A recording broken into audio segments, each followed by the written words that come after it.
뉴스 정면 승부. 안녕하십니까. 뉴스 정면 승부의 김상우입니다.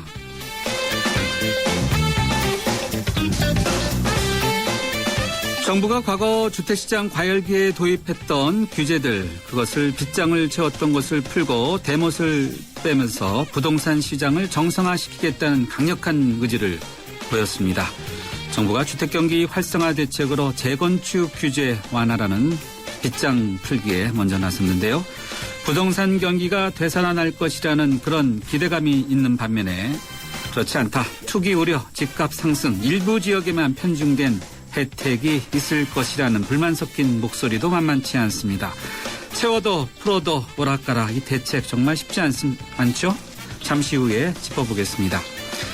지난 17일 북한을 방문한 유전민 중국 외교부 부부장이 오늘 저녁 곧바로 우리나라를 방문합니다. 그 배경에 관심이 모아지고 있습니다. 북한에서 논의된 사안을 설명할 예정이라서 과연 어떤 메시지가 북한을 통해서 올지 궁금합니다. 잠시 후에 이 내용도 짚어보겠습니다. 그리고 3년 4개월 만에 재개된 이산가족 상봉 행사. 드디어 남북 이산가족들이 무려 60년 만에 꿈에도 그리던 가족들을 만났는데요. 현재 이산가족들의 심정은 어떤지 이것도 들어보겠습니다. 오늘도 뉴스 정면 승부 변함없이 yes or no로 이렇게 시작합니다. 그토록 그리던 혈육들과 60년을 기다리면서 만났죠. 남북 이산가족 상봉 행사가 지금 금강산에서 열리고 있습니다. 이산가족들은 그리던 혈육들과 가슴 시린 재회의 시간을 보내고 있는데요. 그래서 뉴스 정면 승부가 여러분과 함께하는 yes or no 질문은요. 이산가족의 만남 상시화 필요합니까? 입니다.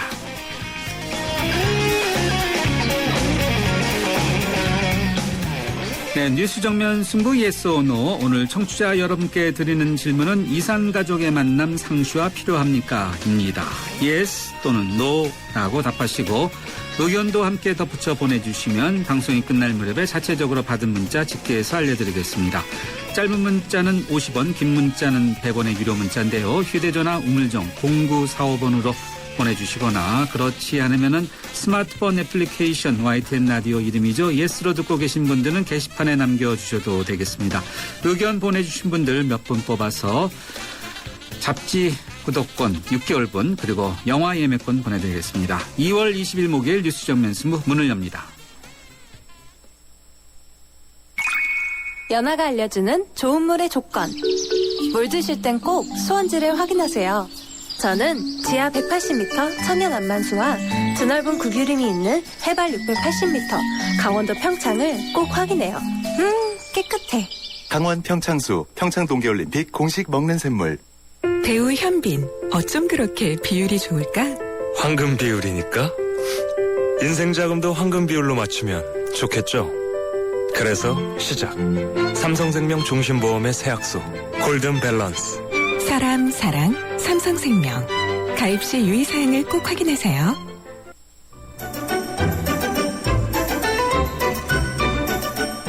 친절한 숙현 씨의 까칠한 뉴스. 네, 뉴스 정면 승부 1라운드 친절한 숙현 씨의 까칠한 뉴스로 문을 열겠습니다. 이숙현 시사 칼럼니스트 나오셨습니다. 안녕하세요. 네, 안녕하세요. 네, 금강산에서 물음바라도 있고요. 또 네네. 기쁨의 그런 물결도 있다고 전해 듣고 있는데요. 네. 남북 이산가족 1차 상봉이 오늘 시작됐죠? 그렇습니다. 오늘 하루를 위해서요. 수십 년을 기다려 오신 분들입니다. 오늘 오후에요. 이산가족 상봉 대상자 82명과 그 가족들로 구성된 남측 상봉단이요. 북측 가족 170여 명과 60년 만에 만났습니다. 금강산 호텔에서 단체 상봉을 하고요. 조금 뒤부터는 북측에서 주최하는 환영 만찬이 있다고 합니다. 이틀째인 내일은요, 오전 9시에 외금강 호텔에서 개별 상봉을 시작으로요, 점심 식사를 같이 하고 또다시 가족 단위로 상봉 예정이라고 합니다. 이산 상봉은 1, 2차 두 번으로 구성되어 있는데요. 이산 가족들은 모두 6차례에 걸쳐서 상봉을 하게 됩니다. 실질적으로 보면은 12시간도 채 안 되는 참 짧은 시간입니다. 2차 상봉은요, 북한에서 상봉을 신청한 88명이 같은 방식으로 우리 측 가족 360여 명을 만나게 될 것 같습니다. 네, 그렇군요. 10년이면 강산도 변한다고 하지 않습니까? 6번이 바뀌었고요. 그렇죠. 네, 이분들에게는 가장 시간이 빨리 가는 하루가 아닐까 싶습니다. 네. 정말 잘 모를 수도 있어요. 얼굴도 기억이 그렇죠? 안 나겠죠. 네. 네. 시간이 짧은 거죠. 그러니까. 네. 상상이 안 갑니다. 예. 자, 이게 선행학습 금진법. 이게 저희가 한번 정면승부에서 자세히 논의했었는데 네네. 오늘 본회의를 통과했어요. 그렇습니다. 오늘 오후 2시경에 열린 본회의에서요. 이르면 오는 9월부터 초중 고교의 선행학습을 금지하는 내용의 특별법이 통과됐습니다. 공교육 정상화와 함께요. 서민과 중상층의 가계경제 부담을 좀 덜기 위한 그런 조치로 인식이 되는데요.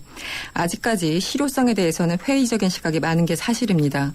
오늘 본회의에서는 또 조희대 대법관 후보자에 대한 임명 동의안도 가결됐습니다.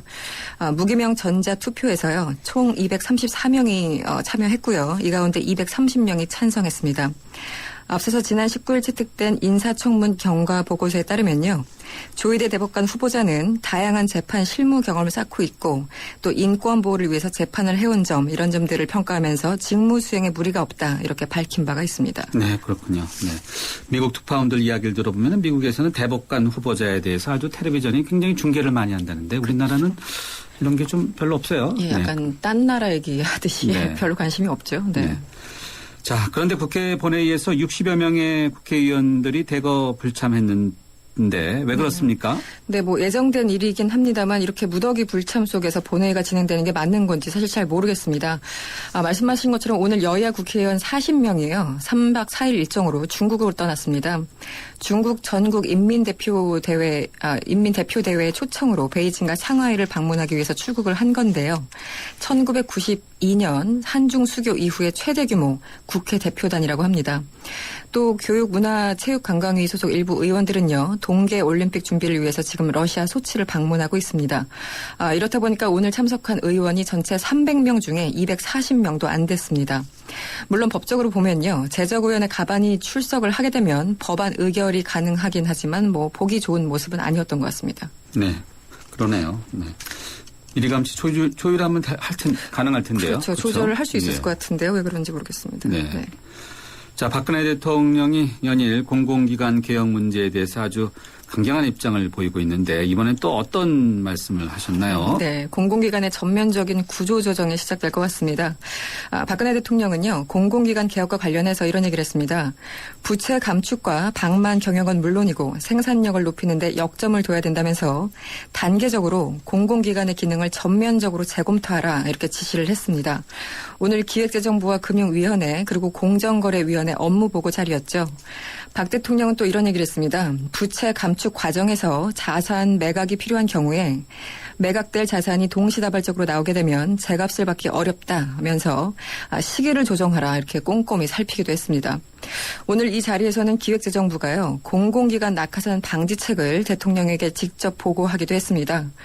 그런데 현 정부 들어서 기관장은 물론이고요. 감사와 사회이사 자리에 낙하산 인사가 무더기로 지금도 또 계속되고 있는데 무슨 쇼를 하는 건지 모르겠다 이런 반응이 나오고 있습니다. 네, 민주당은 요즘 뭐 하고 있습니까? 요즘 이래저래 바쁩니다. 오늘은 민주당 김한길 대표 그리고 새정치연합의 중앙운영위원장을 맡고 있는 안철수 의원이 시민단체들과 함께 만났습니다. 국회에서 만난 건데요. 오늘의 이슈는 정당 공천제 폐지 약속을 번복하고 있는 새누리당과 청와대를 압박하기 위한 것이었습니다.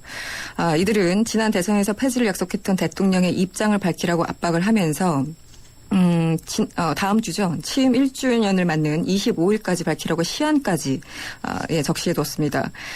민주당 김한길 대표와 안철수 의원은 이런 얘기를 했습니다. 공약을 지키지 못하겠다면 그 사유를 국민께 밝히고 용서를 구해야 된다 이렇게 얘기를 했고요. 대통령이 강조하는 약속과 신뢰의 정치는 실종됐다고 비난을 이어갔습니다. 지금 문제는 새누리당이 공천제를 이렇게 유지할 경우에 민주당과 새정치연합도 실리와 명분 사이에서 참 고민이 깊어질 것 같습니다. 그러겠네요. 네. 그런데 새누리당은 차기 지도부 선출을 위한 전당대 날짜를 잡았나 보죠? 네, 그렇습니다. 새누리당은 오늘 최고위원회를 열고요. 전대 개최 일자를 7월 14일로 잠정 결정했습니다. 시기로 보면은 6월 지방선거 이후가 될 테고요. 7월에 있을 재보궐선거 직전이 됩니다. 새누리당 주류 그리고 비주류 간에 이 전대 일정을 들고 상당히 갈등이 지속되고 있었는데요. 결국은 7월 14일쯤으로 결정이 된 것 같습니다. 일단 당권파 주류는요. 재보선 이후인 8월에 전대를 개최하자 이렇게 주장을 해왔고요. 반면에 비주류들은 그 현 지도부의 임기가 마무리되는 5월 이전에 전대를 열자 이렇게 요구를 해왔던 그런 상황이 있습니다. 지금 서울시장 후보를 놓고도 친박 친이계 간 개파 갈등이 다시 도지고 있는데요. 전대 문제 등으로 양측 간의 골이 더 깊어지는 그런 형국입니다. 이번에는 학군 사관 후보생이죠. ROTC. 네네. 여자대학교의 ROTC 문제. 이게 왜 이렇게 인터넷에서 화제가 되고 있습니까? 화제입니까? 논란입니까? 네. 네, 논란이겠죠. 네. 그 최근에 공군사관학교에서 1등으로 졸업한 그 졸업생이 여자라는 이유로 대통령상이 아니라 국무총리상을 주려다가 여론의 질타를 받았다. 이렇게 전해드린 바가 그렇죠. 네. 있었는데요. 결국 어쨌든 오늘 그 재심을 통해서 이 여학생에게 대통령상을 수여하기로 결정을 했다고 합니다. 이와 비슷한 사례인데요. 최근 여자대학교의 ROTC들이 군사훈련 평가에서 2회 연속 1위를 차지했습니다. 2년 전에는 숙명여대가 지난해에는 성신여대가 각각 1위를 차지했는데요.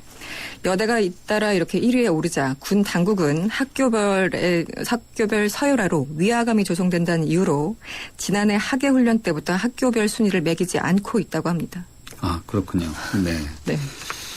오늘 뉴스브리핑 여기까지 듣도록 하겠습니다. 감사합니다. 고맙습니다. 네, 지금까지 이숙현 시사 칼럼니스트였습니다. 지금 시각 6시 20분 18초 막 지나고 있는데요. 교통 상황 알아보죠. 김미란 캐스터. 네, 뉴스 정면 승부 교통정보입니다. 주요 도심을 중심으로 퇴근길 교통량이 점점 늘어나고 있습니다.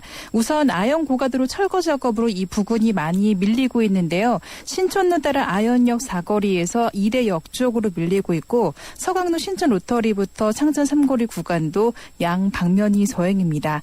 양화로 따라 서교동 사거리에서 홍대 입구역까지도 교통량이 많아서 많이 밀리고 있습니다. 현재 한강을 따라 강병훈로 구리 쪽으로 이동하는데 난지 나들목부터 반포대교까지 속도가 내려가 있고요. 반대 일산 쪽으로도 청담대교부터 양화대교까지 긴 구간이 밀리고 있습니다. 올림픽대로도 공항 쪽으로 청담대교부터 한강대교까지 밀려 지나고 있고요. 반대 하남 방면 가양대교에서 성산대교 구간, 이후로 여의 하료 나들목에서 한강대교, 다시 반포대교를 지나 청담대교까지 각각 정체 서행입니다. 뉴스 정면 승부 교통정보였습니다. 대한민국의 하루, 여러분의 하루를 정리해드립니다. YTN 뉴스 FM, 뉴스 정면 승부. 네, 뉴스 정면 승부 1라운드 첫 번째 정면 인터뷰 함께 하시겠습니다. 금강산에선 남북 이산 가족이 만나고 있지 않습니까? 그래서 남북 관계가 개선되지 않겠냐 이런 기대감이 굉장히 큰데 이런 가운데 유전민 중국 외교부의 부부장이 북한 방문을 마치고요. 약 1시간 뒤쯤에는 우리나라를 이렇게 방문합니다. 중국 고위 인사가 시차 없이 남북을 이렇게 연이어 방문하는 것은 이번이 이례적이고 또 처음인 것으로 이렇게 주목을 받고 있는데요. 유전민 부부장이 지난 17일 북한에서 북한 고위 인사들을 만났다는 점에서 왜 한국을 오는지 그 목적 또 앞으로 남북관계에 어떤 영향을 줄지 상당히 궁금합니다. 한국외국어대학교 국제지역대학원의 강준영 교수님 전화로 연결됐습니다. 교수님 안녕하세요. 네, 안녕하세요. 네, 북한을 방문했다가 1시간 뒤쯤이면요. 또 우리나라를 방문하는 중국의 유전민 외교부 부부장. 그러니까 중국 외교부의 넘버 2다 이렇게 보면 되지 않겠습니까? 예. 왜 이렇게 하루에 이렇게 왔다 갔다 이렇게 할까요? 예, 뭐 그만큼 이제 이 북핵 문제 조율의 급박성 이런 거를 좀 이제 얘기를 하는 건데 잘 아시다시피 그 지난주에 미국의 케리 국무장관이 중국을 방문하지 않았습니까? 그렇죠. 그 전에 이제 네. 또 우리나라를 왔다 갔습니다. 결국은 네. 이제 북한 비핵화에 대한 의견이 조율이 됐다고 봐야 되는데 이번 주에는 또 그 바로 류전민이 지금 부부장 일행이 방북을 했단 말이에요. 그리고 당연히 가서 미국의 입장을 북한 측에 전달을 했을 거고, 그리고 네. 이제 북한의 얘기를 듣고 와서 그거를 이제 한국에 전달하는 이런 그 외교가 지금 이루어지고 있는 겁니다. 그렇게 본다면은 네. 결국은 그 이번에 배경은 미중 간의 조율, 이거에 대한 그 특히 그들이 얘기하듯이 새로운 안을 제시했다 이런 표현이 있지 않습니까? 이에 관해서 북한과의 어떤 그 의견 교환한 결과를 우리 한국 측에 설명하는 그런 측면에서 굉장히 중요한 의미가 있다 이렇게 볼 수 있을 것 같습니다. 네. 자, 그러니까 미국, 중국, 그다음에 중국, 북한, 그다음에 중국이 이제 한국에 전달하는 이렇게 돌고 도는 그런 모양새네요. 네. 그렇습니다. 네. 이렇게 순환적인 그런 구조 속에서 의견절이 잘 될 걸로 보시나요? 글쎄요, 워낙 이 북핵 문제에 관해서는 미국과 중국의 입장이 그 근본적인 시각 차이가 있습니다. 그렇기 때문에 그렇게 갑자기 진전이 되거나 그러기는 어려운데 양측이 계속해서 새로운 안을 제시를 했고 그거에 관해서 의견을 진지하게 조율하고 있다. 앞으로 며칠간 얘기할 것이다. 이제 이런 표현을 쓴 걸로 봐서는 기존의 형태, 육자회담 형태를 가지고 문제를 해결하기는 굉장히 어렵다라는 인식을 미국이나 중국이나 다 하고 있는 거거든요. 그렇다면은 과연 구체적으로 어떤 내용이 나올지 이게 굉장히 중요한데 지금 말씀하셨다시피 그 사실은 미국, 중국 뭐 이렇게 왔다 갔다 하면서 우리가 또 가운데 있고 북한도 또 미국의 눈치를 많이 보고 있고 중국은 또 북한을 압박한다고 하는 이런 상황인데 이런 상황에서 북한이 갑작스럽게 자신들에 대해서 비핵화 조치를 먼저 하면 하겠다 하는 것들을 갑자기 받아들이기가 굉장히 어렵습니다. 그렇군요. 잘 아시다시피 그 김정은 체제가 작년에 그 3차 핵실험을 하고 나서 아직까지도 핵 경제 병진 노선, 그러니까 핵무기도 개발하고 경제 발전도 하겠다라는 이런 노선을 택하고 있고 이런 상황에서 미국은 지금과 같은 형태로는 어떠한 형태의 대화도 하지 않겠다는 입장을 계속 피력하고 있거든요. 그리고 우리도 미국의 그런 입장에 지금 그 보조를 맞추고 있습니다. 그렇기 때문에 이번에 려저민 부부장이 가서 북한과의 의견을 조율을 하고 미국의 입장을 전달하고 중국의 입장도 전달해서 조금이라도 변화가 있다면 의미 있는 어떤 그 새로운 시도가 되겠지만 기존의 생각들을 계속 반복을 하고 그런다면은 실제로 그 더욱더 진전된 육자회담 재개 논의가 갑자기 이루어지기는 좀 어렵다 이렇게 볼 수는 있을 것 같습니다. 그렇겠네요. 지금 중국 외교부 대변인의 이야기를 이제 저희가 보도를 보니까요. 오늘 조금 전 내용을 보니까 바로 이제 그 유전민 외교부 부부장이 지난 17일부터 20일까지 북한을 방문해서 박이춘 북한 외무상과 또 이용호 부상, 김용준 부산둥과 만났다라고 이렇게 중국 외교부에서 이렇게 설명을 했어요. 그렇습니다. 사실 이제 북한의 그 정세, 장성택, 최영우의 정세도 궁금하고 또 과연 지금 말씀하신 대로 핵 문제, 또 육자회담, 또 미북 간의 관계 문제 이런 것들을 논의했을까요? 어떻습니까? 예, 역시 당연히 얘기를 하지 않을 수가 없겠죠. 왜냐하면 캐리 국무장관이 이제 중국과 여러 가지 현안 문제를 뭐 남중국해 문제라든가 이런 얘기를 하러 갔습니다마는 이 북한 비핵화 방안이 양측 간에 굉장히 중요한 의제고 그 문제를 얘기를 했고요. 그 사실은 그 캐리 국무장관이 한국을 왔을 때 중국도 실무진들을 북한에 보냈습니다. 제 아시아국을 관장하고 있는 아주국의 부국장, 싱하이밍이라는 부국장은 한국 대사관에서 공사를 했던 사람입니다. 그렇군요. 이분하고 한반도 문제를 처리하는 한반도 판공실 관료들이 북한을 방문해서 이 문제를 논의했다. 관련 부분을 만났다라고 얘기를 했거든요. 그렇다면 결국은 지금 한반도에 있어서 가장 큰 핵심 문제인 북한 비핵화에 대해서 중국도 본격적으로 조율을 시작하려고 노력을 한다 하는 그런 차원에서 본다면은 이번에 이 문제가 핵심 문제가 될 수밖에 없다 이렇게 볼 수 있고요. 아까 이제 외교부 부부장이 사실은 이제 2인자다 이렇게 말씀을 하셨는데 2인자죠. 그런데 중국은 어제 국가가 크고 워낙 관계를 맺고 있는 나라가 많기 때문에 차관이 4명이 있습니다. 그래요? 요 려저민은 아시아 담당 차관이거든요. 그러니까 실질적으로 물론 이제 뭐 육자회담에는 직접 참여를 하는 인사는 아니지만 아시아를 조율하고 있는 소위 그 외교부의 핵심 책임자가 같다라는 차원에서 북핵 문제가 논의가 안 되면은 사실 알맹이가 없는 거죠. 그렇기 때문에 이 북핵 문제에 관한 어떤 의견 조율이 있었을 거다 이렇게 충분히 볼 수 있습니다. 의견 조율 그 과정에서 하나 궁금한 것이 이 육자회담 틀에서 바로 이런 비핵화 문제, 뭐 평화체제 문제를 논의하는 것인지 아니면은 또 다른 틀을 갖고 논의하는 것인지 이런 이야기들이 많지 않습니까? 어떻게 그렇습니다. 보세요? 네. 이게 이제 제가 조금 전에 말씀드린 미국과 중국 간의 북핵 문제를 바라보는 아주 근본적인 차이인데요. 미국은 기본적으로 북한이 우선 불가역적인, 그러니까 되돌릴 수 없는 핵 포기를 하지 않으면 대화를 시작하기가 어렵다는 입장이고, 예. 중국은 그런 것들도 육자회담을 일단 열어서 논의하자는 겁니다. 그런데 지금까지 이렇게 해와서 양측이 육자회담의 긍정적인 효과를 못 끌어낸 걸 또 둘이 너무 잘 알거든요. 그렇죠. 네. 네. 그래서 이런 상태로 안 된다는 걸 아는 상태에서 이거를 계속 반복하는 것은 아무 의미가 없다라는 거를 지난번 캐리 미 국무장관의 중국 방문에서도 이미 드러났단 말이죠. 그렇다면 네.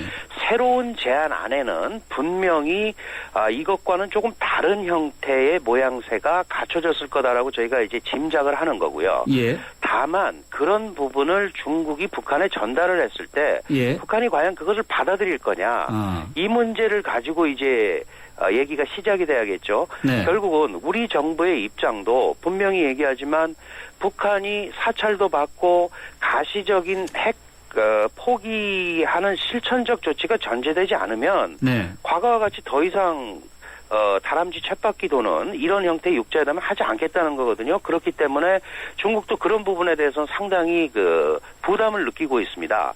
그런 의미에서 중국은 미국한테 계속 그런 얘기를 하는 거죠.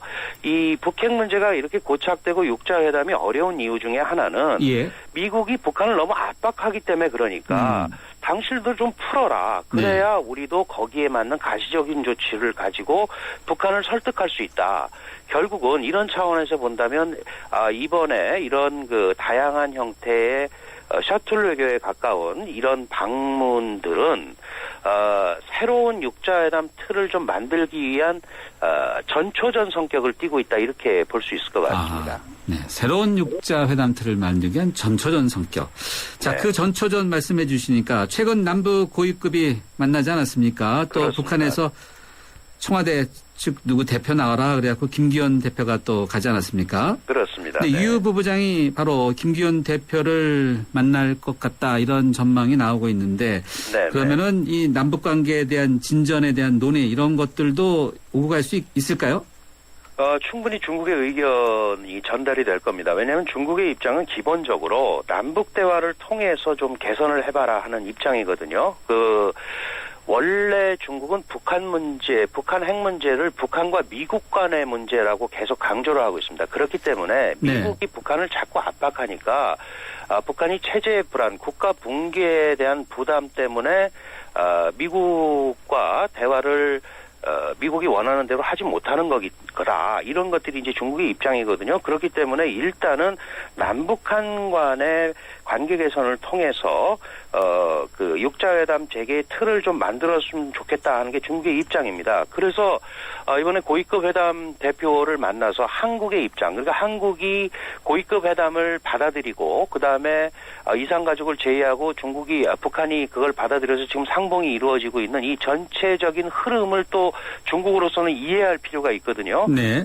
그런 의미에서는 당연히 중국은 남북한 간의 대화와 협상을 통한 외교적 해결 이런 쪽을 강력히 지지할 수밖에 없는 거죠. 그렇겠네요. 네, 알겠습니다.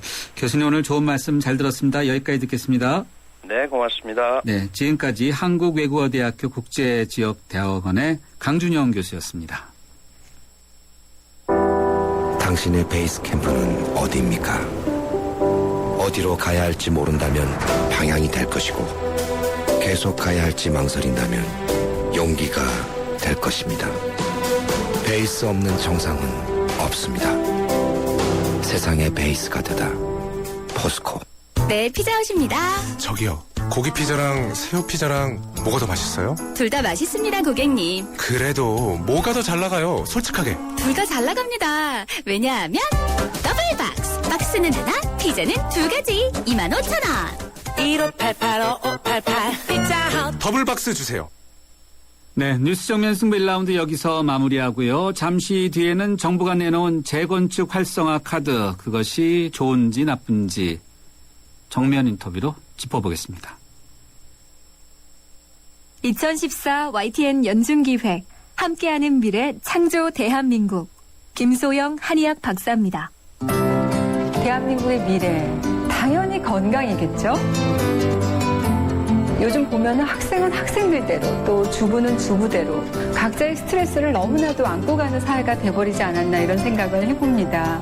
모든 게 다 빨리빨리 이런 생활 습관에서 비롯된 게 아닌가 싶어요. 그래서 빨리빨리 생활 습관을 버려버리고 차근차근 생활 습관을 만들어 나간다면 그것이야말로 건강해질 수 있는 비결이고 미래의 건강한 대한민국을 여는 초석이 되지 않을까요? 2014 YTN 연중기획 함께하는 미래 창조 대한민국 YTN 라디오가 함께합니다. 살아있는 뉴스 깨어있는 방송 한국의 뉴스 채널 YTN 뉴스 FM. 네, 뉴스 정면 승부 2라운드 문을 열죠. 정부가 재건축을 활성화시키는 부동산 시장 활성화 대책을 내놓았는데요. 이것이 정말 효과가 있을지 없을지, 정말 좋은 건지 나쁜 건지 이 부분에 대해서 잠시 후 여야 의원 차례로 연결해서 이야기 들어보도록 하겠습니다. 잠시 뒤 뵙죠. SUV는 정숙하지 않다, 편안하지 않다, 부드럽지 않다. 그것이 SUV라면 산타페는 SUV가 아니다. 강인함은 물론 세단의 부드러움까지 가장 진화된 산타페 2014 탄생. New thinking, new possibilities. 현대자동차. 장동건, 바이오의 효과를 경험하다. 피부가 맑다, 투명하다. 남자들은 잘 와닿지 않죠. 근데 바이오 에센스는 칙칙했던 피부가 환해지니까 요즘 뭐 좋은 일 있냐는 말 많이 들어요. 피부 컨디셔닝, 아이오프맨 바이오 에센스. 피부만 좋아져도 남자는 확 달라 보여요. 눈부신 광채 피부 그 이상. 새로 나온 블루밍 에센스.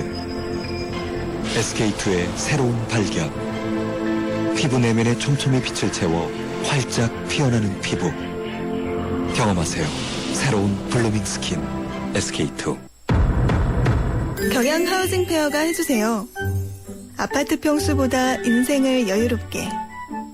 좋은 전망보다는 앞날을 내다보게. 대한민국을 설레게 하는 1등 건축들이 모입니다. 2월 19일부터 23일까지 일산 킨텍스. 경양 하우징 페어. 네, 뉴스 정면 승부 2라운드 두 번째 정면 인터뷰 함께 하시겠습니다. 정부가 올해 첫 번째 부동산 대책으로 재건축의 활성화라는 카드를 꺼내들었습니다. 재건축의 초과이익 환수제를 폐지하고 소형 의무 비율 완화 등 관련 규제를 대폭 완화하면서 재건축 사업을 활성화시키겠다는 건데요. 과연 장기 침체기에 있는 국내 부동산 시장이 이번 대책으로 살아날 수 있을지 자세한 내용 짚어보겠습니다. 새누리당의 국토교통위원회 위원인 이명수 의원 전화로 연결됐습니다. 위원님 안녕하세요. 네, 안녕하세요. 반갑습니다. 네, 반갑습니다. 어제 국토교통부가 청와대 업무보고에서요. 부동산 시장 과열기에 도입됐던 족쇄를 사실상 모두 풀겠다. 뭐 이런 내용의 대책을 밝히지 않았습니까? 네, 의원님께서 보실 때 이런 대책이 부동산 시장을 활성화시키는 데 도움이 될지 또 부동산 시장을 활성화시키는 것이 과연 필요한 것인지 어떠신지요? 네네. 저희는 일단 뭐 긍정적으로 지금 보고 있습니다. 우리가 겨울에 입었던 옷을 여름에는 벗어야 되는데 여름이 됐는데도 겨울옷을 입고 있는 그런 그 분위기였거든요. 그러다 보니까 전반적인 경기 침체와 함께 부동산 경기도 상당히 뭐 침체될 수밖에 없었고 그로 인해서 많은 그 이 주택 관련 불편한 분들이 많이 있었는데 이번에 정부가 늦게나마 이런 규제 완화를 통해서 부동산 시장 활성화하겠다는 그 조치에 대해서 긍정적으로 보고 있고 우리가 기대하는 바도 적지 않습니다.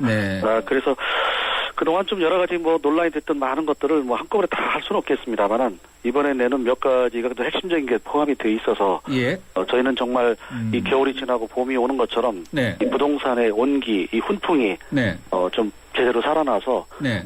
이 여러 가지 주택 문제로 이 불편을 겪고 고심하는 우리 많은 국민들한테 네. 다소라 좀 혜택을 주어지는 그런 새로운 계획이었으면 그렇게 바라고 있습니다. 네. 재건축 규제 정책들은 집값이 한창 뛸 때 만들어진 규제 아니겠습니까? 그래서 이번에 이제 뭐 이른바 이제 대못을 뽑는다는 것이 완화하는 건데 의원님께서 보실 때 이렇게 규제를 완화하는 것이 정말로 이렇게 부동산 시장을 활성화시킬 것이다. 이렇게 보십니까?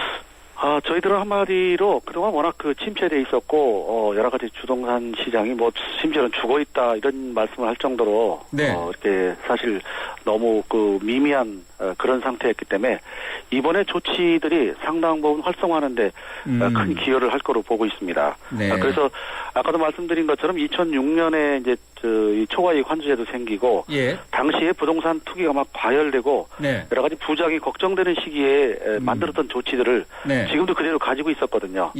그러다 보니까 부동산 자체가 아예 부작용을 막는다고 해서 원래 그 본래의 것 자체가 숨을 못 쉬게 만드는 그런 결과가 됐지요. 그러다 보니까 전국의 많은 이 주택 수요자나 이런 분들한테 정말 여러 가지 참 집이라고 하는 게 정말 우리한테 기본적으로 가장 필요한 그런 필수품인데 의외로 그런 것 때문에 많은 분들이 불편과 여러 가지 어려움을 겪게 되는 그런 결과를 초래했는데 이번에 조치를 푸는 것이 또 전체는 아니겠습니다만 그 상당 부분 부동산 활성화에 도움이 되는 그런 조치라고 보고 있습니다. 예, 알겠습니다. 자, 일단 도움이 될 거로 이제 이렇게 전망하시는데 이 대책 가운데 하나 보면은 재건축에 대해서는 초과 이익 부분에 이제 환수제를 연내에는 이제 없애겠다 이런 것도 포함되어 있지 않습니까? 그렇습니다. 혹시 이렇게 되면 투기 우려는 없을까요? 글쎄, 저희가 볼 때는, 이 초과이익 환수제라는 거 잘 아시는 것처럼, 이 재건축 전에 이 주택 가격하고 재건축 후의 가격이 차이가 많으면 그 차이의 일정액을 가격이 상승한 걸 일부분을 환수한다는 그런 이 내용이었거든요. 그러니까 당시 2006년 때는 부동산 시장 과열기가 있었기 때문에 그게 가능했는데 이번에 그렇게 환수를 해버리면은 또 정말 누가 제대로 재건축을 하겠습니까? 그래서 그거를 이제 환수제를 폐지를 하면 그만큼 여러 가지 기대이익도 생기고 부동산 경기가 활성화되는 그런 계기가 되는데 그렇다고 해서 지금 말씀하신 것처럼 이걸 투기에 대한 부작용까지 가리라고 보지는 않습니다. 저희는 지금으로 봐서는 크게 염려할 일은 아니다. 워낙 그렇게 침체돼 있었기 때문에 투기 정도까지는 그게 아닌가. 그건 기후가 아닌가. 적을 걸로 봅니다. 알겠습니다. 또 다른 대책 가운데 하나가 재건축을 할 때 소형주택 의무 공급 비율이 있지 않습니까? 총수의 20% 이상을 전용 면적 60제곱평방미터로 공급하는 거죠? 네네, 그렇습니다. 자, 이렇게 이걸 순질하게 되면은 어떻게 될 걸로 보세요? 이거를 좀 탄력적으로 적용한다는 거죠. 예를 들면 시도의 조례에서 이제 그 비율을 별도로 이제 정할 수 있고요. 지금 수도권 과밀 억제 권역이라고 하는데 거기서만 어떤 그 일정한 저거를 좀 규제만 유지하지 나머지 사실상 그 소형주택 공급 의무 비율을 이번에 사실상 뭐 거의 완화해서 그걸로 인한 이 재건축의 어떤 이 발목 잡고 했던 어려움 그걸 없애겠다는 거기 때문에 상당히 이것도 도움이 된다고 봅니다. 이건 어떻습니까? 분양가 상한제 폐지는 어떻게 됩니까? 분양가 상한제 폐지 저희로서 지난번에도 저희도 상임위에서 논의가 됐었는데 일단 저희로서는 뭐 여야 입장이 다릅니다만은 저는 여당 입장이 아니라도요. 분양가 상한제는 폐지를 하되 이거를 탄력적이고 신축적으로 운영해야 된다 이렇게 보고 있습니다. 그러니까 분양가 상한제가 있어서 문제가 되거나 그런 데는 그걸 좀 적용을 하고 그렇지 않은 지역은 그거를 하지 않도록 이 적용하는 문제를 신축적으로 할 수 있는 그런 이 제도가 바람직하지 않은가 그렇게 보고 지난번 논의가 됐는데 결론이 안 났습니다. 이것도 좀 해줘야 됩니다. 탄력 적용이 좀 필요합니다. 탄력적인 적용. 저희 YTN 취재 결과를 보니까요. 벌써부터 강남의 대치동에 있는 음마 아파트 있지 않습니까? 34평형의 경우는 벌써 이 재건축 기대감 때문에 한 5천만 원이 뛰었고 강북은 그냥 여전히 뭐 전혀 기미가 없다. 이런 이제 강남과 강북을 비교하는 그런 이제 보도가 나오고 있는데 어떻습니까? 결국은 이 서울시 전체가 이렇게 발전해야 될 텐데 이렇게 차별적인 부분은요. 지금 말씀한 대로 그런 강남권하고 항복권하고 차별화가 좀 되는데요. 네. 강남권의 경우에도 저희들이 이제 판단하기에는 지금 일시적으로 그 기대감 때문에 그렇게 높아집니다만은 실제는 그렇게 많이 과열되거나 그렇지는 않을 걸로 보고요.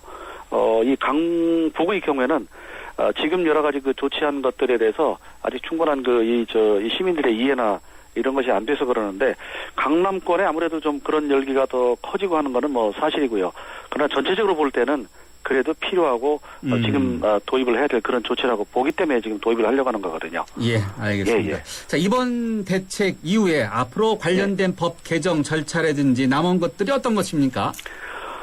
저희가 이제 2월 임시국회가 이제 거의 이제 마무리되고 이제 4월 국회가 이제 또 되는데요. 지금 말씀한 이제 재건축 초과이익 환수제나 이런 것들은 직접 법률을 주택법을 개정해야 되는 문제가 있고요. 예.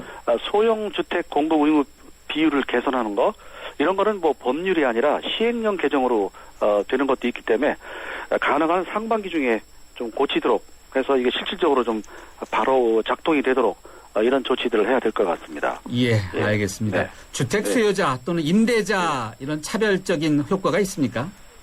아무래도 있게 되죠. 이렇게 되면은 이번에. 그래서 전반적으로 이제 규제를 완화하는 추세에서 규제의 이제 범위와 속도를 좀 조절을 해야 되는데 뭐 지금 정도로서 우선은 이제 기대를 해보고요. 사실은 이거 말고도 여러 가지 이 DTI나 LTV 같은 거 또 여러 가지 남은 규제들도 많이 있거든요. 네. 그래서 그런 것들은 좀 더 여러 가지 이 부동산 시장의 동향을 보면서 조금 탄력적으로 후속 조치나 이런 것들을 좀 논의를 해야 될 것 같습니다. 네. 네네. 여기까지 듣겠습니다. 감사합니다. 네, 고맙습니다. 네, 새누리당의 이명수 의원이었습니다.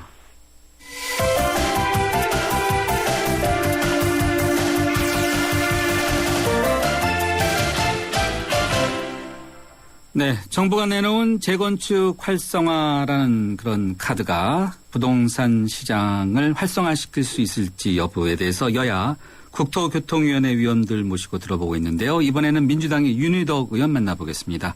윤 의원님, 안녕하세요. 예, 안녕하세요. 새해 복 많이 받으세요. 네, 뒤늦게, 네, 새해 복 많이 받으시죠. 새해가 많이 갔네요. 네. 자, 정부가 내놓은 이 재건축 활성화 대책 있지 않습니까? 네. 이게 뭐 나온다 했는데 결국 나왔는데 위원님께서는 어떻게 보셨습니까? 솔직히 너무 화끈해서 비현실적일 수도 있다라는 생각이 들어요. 아, 그래요? 이게 강남 재건축 특혜 조치다라고까지 할 수 있을 정도의 내용이 나왔네요. 네. 그래서 이게 참 이런 생각도 들어요. 이게 선거가 임박해서 또 공약으로 내어놓은 게 아닌가 이런 생각도 들고 이 서울시장 선거를 겨냥한 게 아닌가 이런 강남 재건축 표심 잡기 이런 게 아닌가 해서 또 좀 우려도 됩니다. 네. 하여튼 너무 화끈해요. 보통 화끈하다 그러면 긍정적일 때 많이 쓰는데 또 그런 식으로 또 말씀해 주시니까 더 화끈하게 들리네요. 네. 자, 정부가 부동산 시장을 활성화시키겠다 이런 부분에 대해서 또 많은 분들 또 공감하시는 분들도 분명 있지 않습니까? 그러면은 이 대책이 뭐가 잘못됐다고 보세요?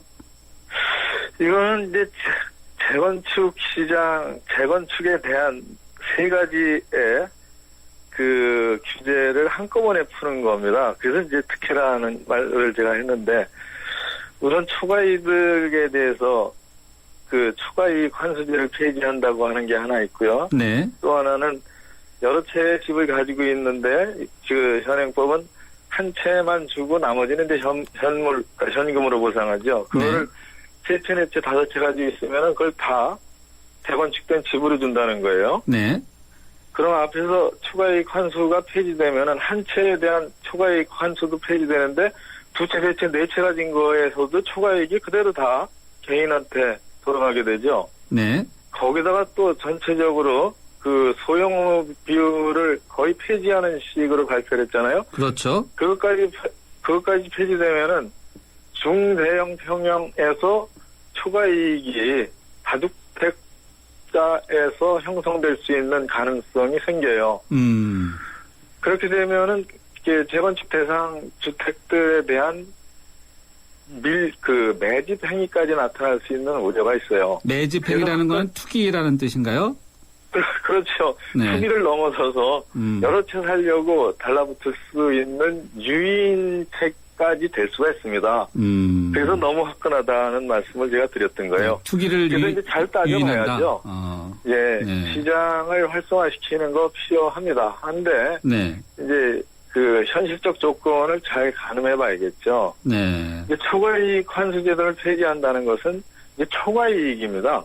정상이익은 환수할 필요가 없죠. 그건 이제 예. 개인의 노력에 의한 이익이니까 정당한 소득으로 봐야죠. 네. 근데 이 경우 초과이익은 사실은 용적률을 높여줌으로써 발생하는 부분이 제일 많거든요. 용적률을 네, 높인다는 거는 그 더 많이 분양해서 그 돈을 다른 곳으로 쓴다는 거죠?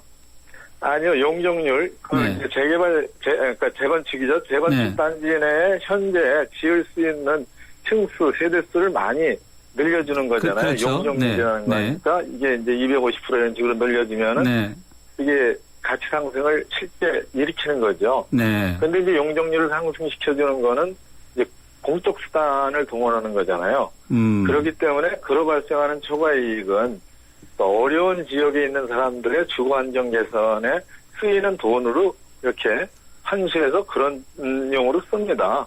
그래서 이제 사회적 공익의 의미가 있는 거죠. 네네, 그렇군요. 그래서 이런 부분에 대해서 좀 더 세밀하게 들여다봐야 할 부분이 아직 많아요.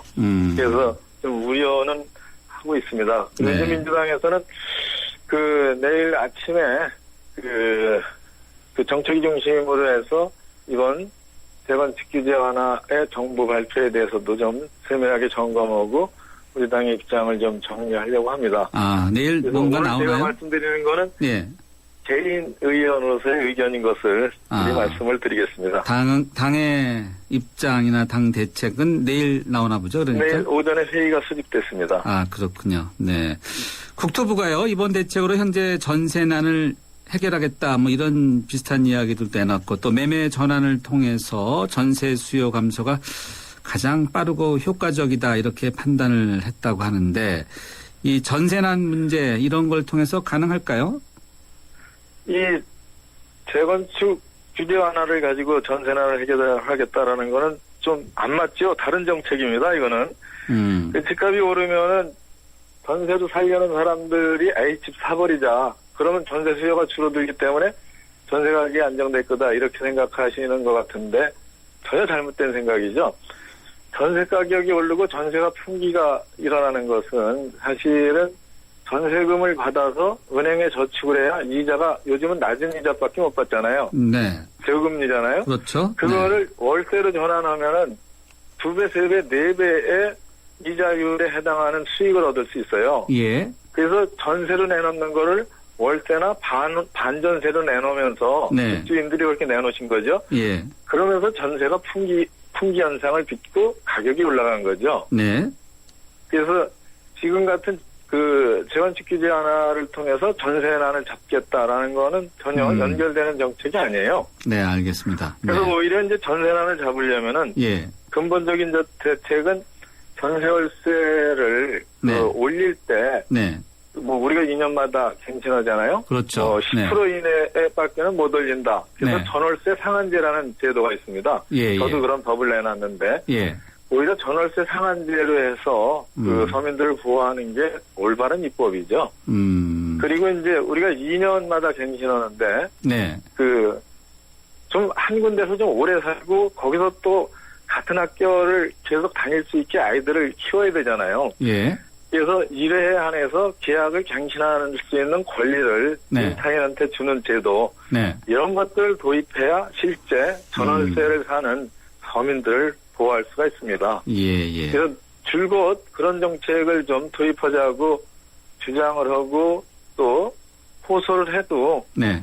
정부가 이런 정책은 안 받아들이고 네. 자꾸 빚을 내서 집을 네. 사라는 정책만 내놔요. 네. 그래서 저는 이 주택에 대한 특히 전월세를 사는 서민들을 위한 네. 대책에 대해서 네. 정부가 철학적 전환을 해야 된다고 그렇게 좀 말씀드리고 싶어요. 네. 이건 어떻습니까? 분양가 상한제를 폐지하자. 뭐 이런 이야기도 계속 논의는 되고 있지 않았습니까? 네. 그 정부도 분양가 상한제를 폐지하자는 주장을 하지 않습니다. 분양가 상한제에 탄력 운영을 하자고 주장하고 있죠. 예. 우리나라는 전 세계에서 유일하게 아파트를 선분양을 합니다. 네. 그어놓고 물건을 파는 게 아니라 터만 닦아놓고 물건을 팔아요. 그리고 네. 3년 후에 들어오죠. 그 3년의 물건을 지금 파는 겁니다. 선분양하는 거예요. 네. 그러면 3년 동안의 기간 중에 소비자, 국민은 시장이 어떻게 변할지는 몰라요. 네. 그런데 이를테면 3년의 시장이 폭락했을 때 그 가격 제한을 정부가 그 분양가 상한제를 안 가지고 있으면은 건설회사가 분양가 상한제가 없으면은 부르고 싶은 대로 불러서 분양을 해놓고 그때 시장이 그랬으니까 근데 정작 물건이 다 돼서 입주할 때는 폭락을 해버리면은 네. 그 사람들이 하우스푸어가 된 거예요. 여기까지 들어야 될 것 같아요. 시간이 좀 좁히네요. 그러니까 우리가 선분양제를 가지고 있는 한은 최소한의 소비자 보호 장치로 후분양제, 그러니까 그 분양가 상한제에 대한 탄력 운영은 있어야 된다고 봅니다. 알겠습니다. 네, 감사합니다. 네, 감사합니다. 네, 민주당의 윤희덕 의원이었습니다. 도전해보고 싶은 유럽 탑10 개표 결과입니다. 프라하 스카이다이빙, 알프스 캠핑 등 쟁쟁한 경쟁자를 누르고 1위는 의외인데요. 내가 사랑한 유럽 탑10. 투표 결과는 travel.koreanair.com에서 대한항공 유럽 11개 도시 최다 노선 운항. Excellence in flight. Korean Air. 지금까지 타이어 쓰고 바꾸고 쓰고 바꾸고 하지만 금호 타이어 관리받고 보상받고 관리받고 또 보상받고 이것이 한국에 없던 금호 타이어의 새로운 생각. 금호 타이어 마모 수명 보증제 생각의 무브 금호 타이어. 2013년 쉐보레가 국내와 글로벌에서 자체 판매 신기록을 달성했다는 놀라운 소식. 그리고 놀라운 혜택. 최대 3년 3.9% 할부 및 추가 할인. 마일리부 캡티바 1.9% 할부에 최대 80만 원 특별 할인까지. 2014년에도 놀라움은 계속됩니다. 일부 차종 제외 2월 28일까지. Chevrolet. Find new roads. 궁금합니다. 프랭클린 템플턴은 어떤 회사인가요? 전 세계 30여 개국 글로벌 네트워크 550명의 현지 전문가가 투자 기회를 찾아내는 자산운용사입니다. 아, 한마디로 글로벌 투자하면 프랭클린 템플턴이군요. 프랭클린 템플턴 덕분이라고 하실 때까지. 프랭클린 템플턴 투신운용. 장동건, 바이오의 효과를 경험하다. 피부가 맑다, 투명하다. 남자들은 잘 와닿지 않죠. 근데 바이오 에센스는 칙칙했던 피부가 환해지니까 요즘 뭐 좋은 일 있냐는 말 많이 들어요. 피부 컨디셔닝, 아이오프맨 바이오 에센스. 피부만 좋아져도 남자는 확 달라 보여요. 네, 부동산 문제 어떻게 들으셨는지요? 부동산 이야기하면 의견이 항상 보면 엇갈리더라고요. 그리고 오늘도 뉴스정면 승부 예스 오 노는요. 이상가족 만남 상시화 필요합니까?로 여러분과 의견 나누고 있는데요. 휴대전화 우물정 0945번으로 여러분의 의견 기다리고 있습니다. 주요 뉴스 들으시고요. 저는 3라운드에 뵙겠습니다.